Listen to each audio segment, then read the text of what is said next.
Enlightenment, I would say, is non-dual awareness. You're an open kind of nerve, almost. And you're completely awake. And with that awareness and that awakeness, you don't recognize a self or an other. There's only the union of the two. Enlightenment is something that's beyond everything, beyond everything. It's called nirvana. Nirvana.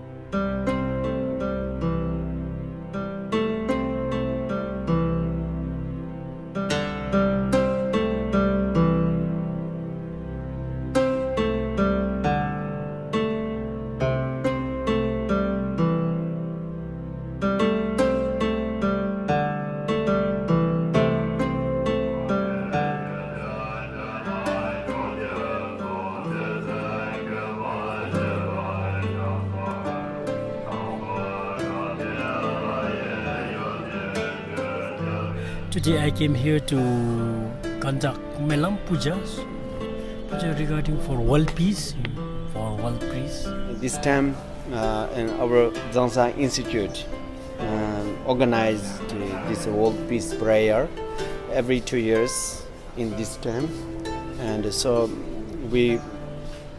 this time we are doing this prayer for 10 days.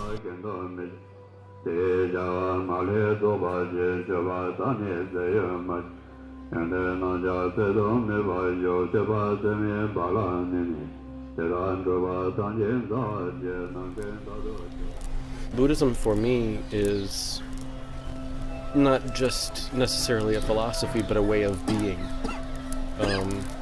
a way of interacting with your environment and your environment interacting with you in a very gross and subtle way. But also for it not to just kind of float by, there should be, moments of realization through whether you're sitting in Bodh Gaya or you're sitting in your living room and watching TV every once in a while, having an epiphany or something like this. But, as long as you are kind of moving in a forward direction on a path, I think that's kind of the more important situation. Someone who has recognized the nature of mind and has established himself in this nature of mind has achieved enlightenment according to Buddha's teaching.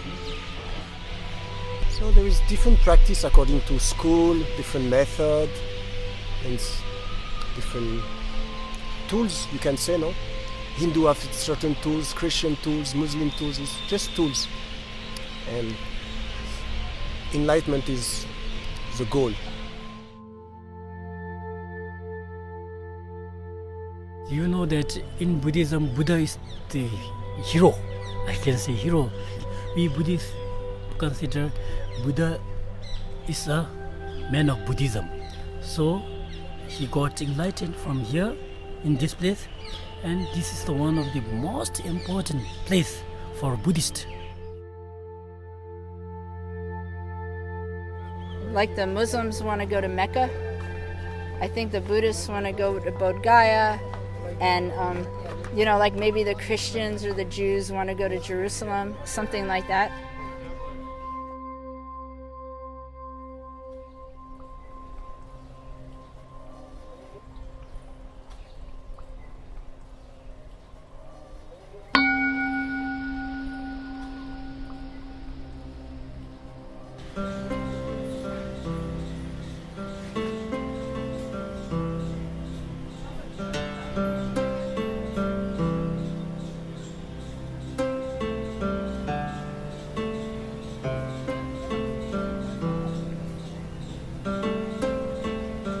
This is the place in Bodh Gaya where 2600 years before Prince Siddhartha, he did meditation here under the Bodhi tree, and here he got the enlightenment here and he became Buddha here.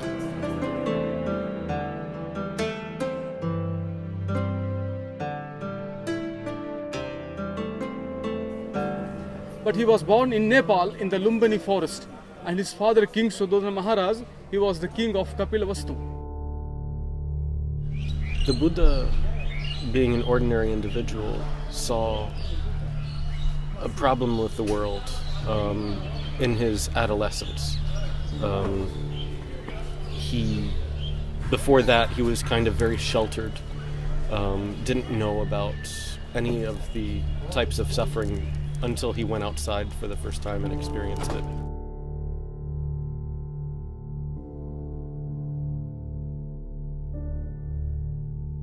He was born as a prince and he was living without knowing about the old people, about death, about illness. He wanted to kind of find a path that would remove that for everybody, that they didn't have to experience that kind of suffering again and again and again.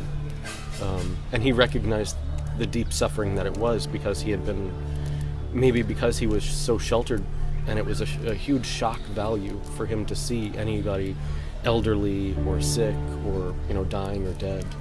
So for him, I think that was, the first stone in the water to make all the ripples.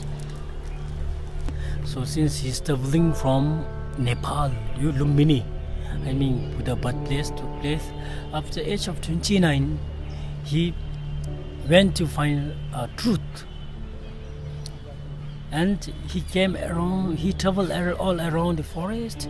When during the period of Buddha Shakyamuni, here, these things, these places were covered with forest.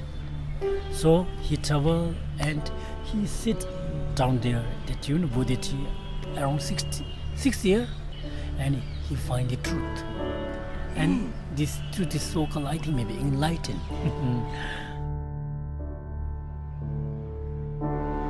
भगवान बुद्ध जब अपना कपिल वस्तु से जब चले थे तो अर्धरात्रि में चले थे। अर्धरात्रि में वो निकल गए घर से। भ्रमण करते करते गया आ गए। गया में सभी जगह अपना घूमते वो आकर जो बोधि वृक्ष है पीपल का, वहाँ आके अपना बैठ गए और वज्रासन लगाए, अपना ध्यान करने लगे। वहीं पे उनको ज्ञान प्राप्त हुआ, सम्यक ज्ञान। सम्यक ज्ञान का अर्थ होता है जो सभी के लिए, सभी मानव के, सभी प्राणियों के लिए।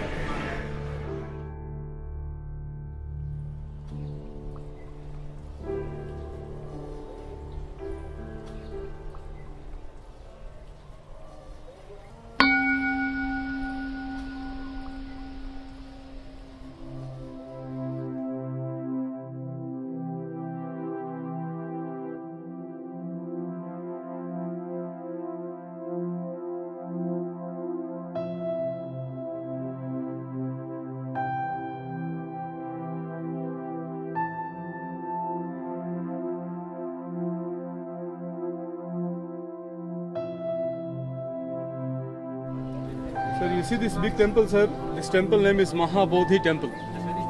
And total height of this temple, 180 feet and 52 meters. This temple, 30 feet, made by King Ashoka in 300 BC, 2300 years before. सम्राट अशोक भी राजा बनने के लिए अपने 100 भाइयों को कत्लेआम कर दिए थे, ये आपको मालूम होगा। तब सारे उनकी अर्धांगिनी श्वेत वस्त्र धारण करके और चल ली युद्ध करने के लिए, गौ माता को साथ में आगे करके। तब उन्होंने विवश होकर त्याग दिया सारा राजपाट और बौद्ध धर्म को अपना लिया। इसके बाद भगवान बुद्ध जी को उन्होंने गुरु मान लिया और सारे देशों में बौद्ध धर्म का प्रचार का बीड़ा उठा लिया सम्राट अशोक ने।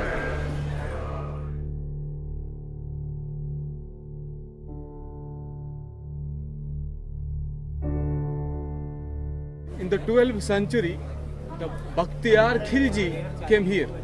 He came here after burning Nalanda University. And he broken the temple upper part 30 feet, and he also break the Buddha statue here. And from this temple gate level, he covered this temple in the mud. So the Mahabodhi temple was 600 years under the mud. After that, in 1876, Alexander Cunningham came here. Lord Cunningham, the British archaeologist, he excavated this place and he repaired the Mahabodhi temple in 1883.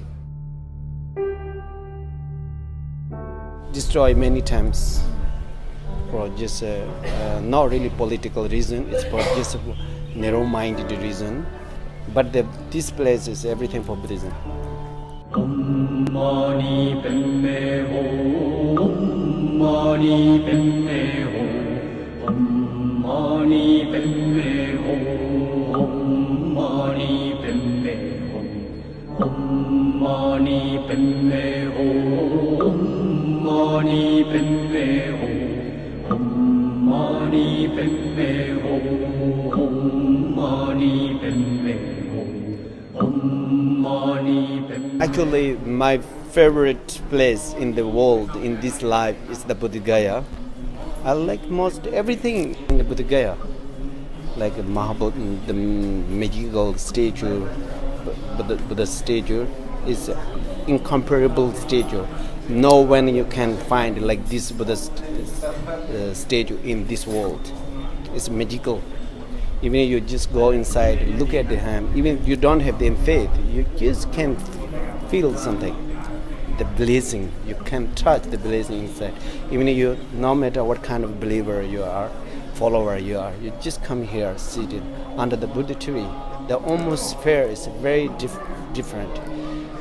Even if you don't do or don't chant anything, just sit under the Buddha tree. You don't want to go outside of this temple. Like that kind of feeling, almost spiritual, you will get here.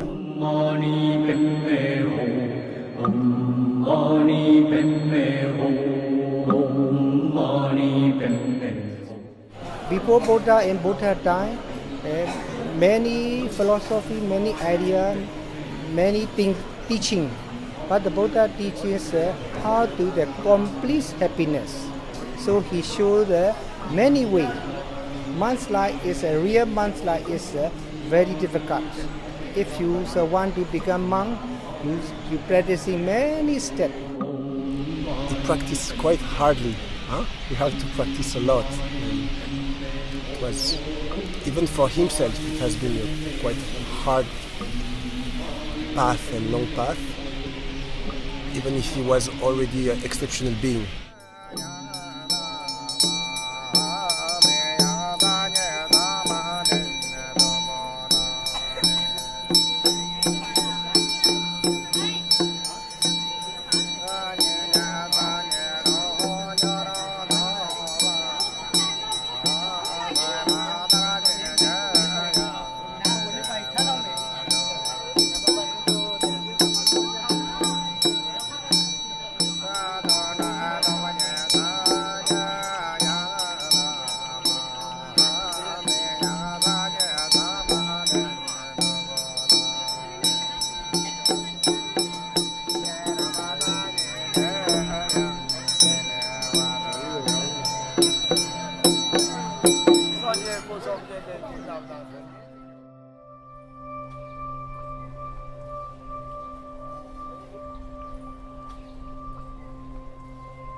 My family was actually Irish Catholic, but having met my teacher very young in life, I did go to Catholic school and things like this, but even then I was taking, children's books for Buddhism to Catholic school and things like this.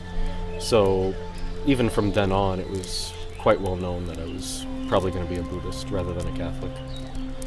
Actually coming into contact with it on like a PBS special or a public television channel in the US, where they had a series on the Buddha, and that kind of inspired me to want to go to the library and read some of the books that they had in the children's section and eventually go into the adult section. as time went on. But even at 16, I wanted to be a monk, and kind of had to make a promise to my mom that I would live a layperson's life first. And for the most part, I think it was better for it, because you get a job, you experience that kind of suffering, you fall in love, you get your heart broken, and things like this. I mean, reading in books and the most you can do is live vicariously through that character's feelings. You'll never be able to empathize unless you actually experience it yourself. You know that actually in our country most of the people follow Buddhism since it's from our parents. So I can say that I became a Buddhist because of my parents. Once upon a time I was Buddhist, but lately I'm learning Buddhist philosophy, and lately I become a truly Buddhist now. Buddhism mean everything for me. So actually, Buddhist already kind of part of our life,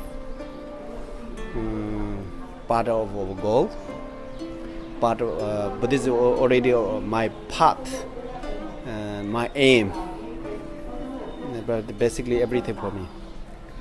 Buddhism changed my lifestyle a lot. So before I'm one of the most egoist person. Ego, jealousy, some kind of greedy also. So by learning such things, it can change my world, I say. Monk life is very good, I can say.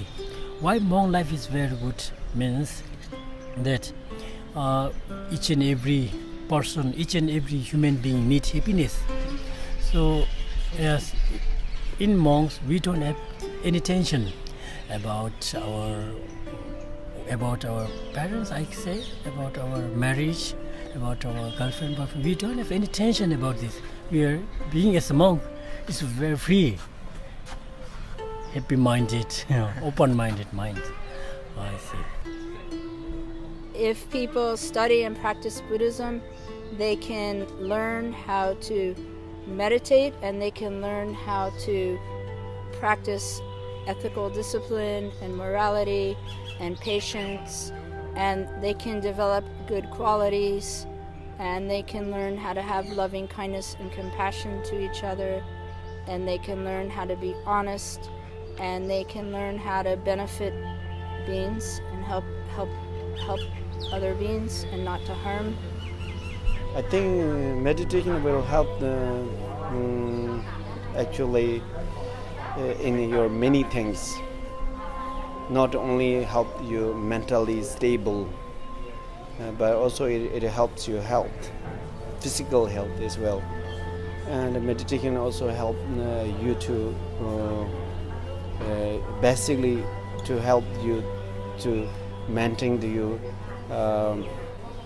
focus if you do properly and correctly.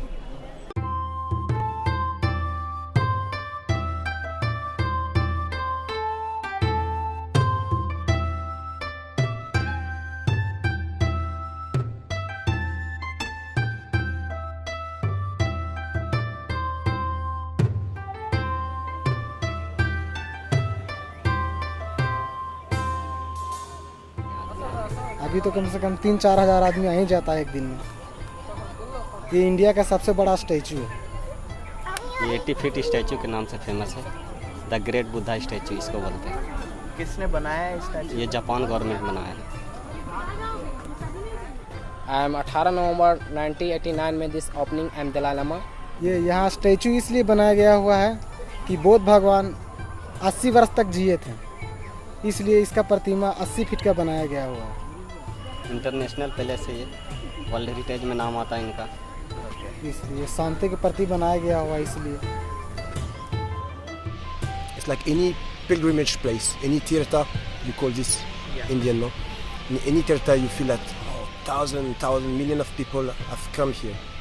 So it's grown with a lot of energy, no? And the merit of people, the practice of people, so it pushes you, to do your best. So it's very inspiring.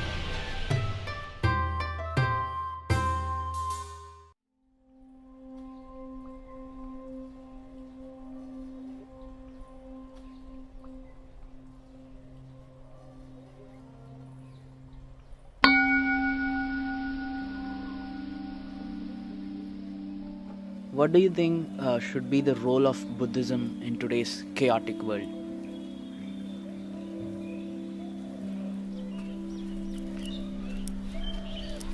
Maybe a bit of a lighthouse. It doesn't necessarily have any direct interaction, it just casts a light on the world that everybody sees. Not necessarily to see it in the way that they do it, but to remove any kind of ignorance with the world that surrounds them. And it tends to remain there for most people's lives.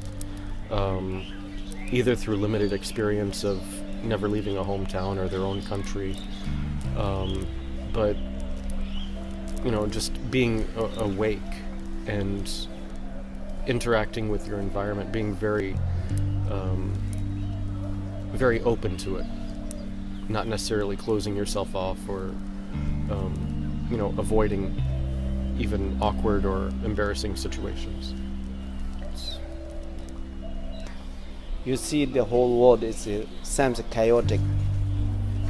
World leaders, politicians, and important figures, they need to learn the Buddhism, which talking about care more others, understand more others, put your foot in others' shoes to understand others, not only one nation or the whole world.